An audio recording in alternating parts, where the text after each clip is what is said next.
Bosi hayuko sasa. Mimi nitaacha kazi. Alienda kuanda please tu bosi manje na mimi nitaacha kazi. Hata mimi nitaacha kazi. Ni kazi ndio uchunga kwanza. Mshahara kidogo sasa. Mimi nitaacha. Hapo mahali kwa bosi, hapo sisi hapa mahali kwa bosi. Ni nini sisi tunaendelea nini? Wewe kwanza, wewe kuja toka. Hapa ndio umefanya kitanda. Kwa vile umefanya kitanda ya watu wamekufa.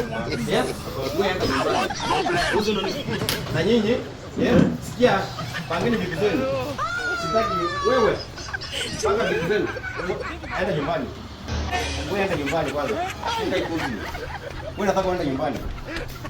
Wewe hata ukifunga aje, lazima uende nyumbani. Ni one time. Mimi sijui venye aliingia. Sasa mshwari mnakalia makofi. Mimi sijui venye aliingia kwa nini kwani inaendelea hapa? Mimi nilikuwa kunipangua kwa nini? Na mshahara yenyewe mnasema siwapei nini? Mshahara nani ameongelea mshahara? Kwanza unatupeanga mshahara vizuri sana. Kwanza inafaa upunguze unajua. Inafaa upunguze. Nyumbani. Wacha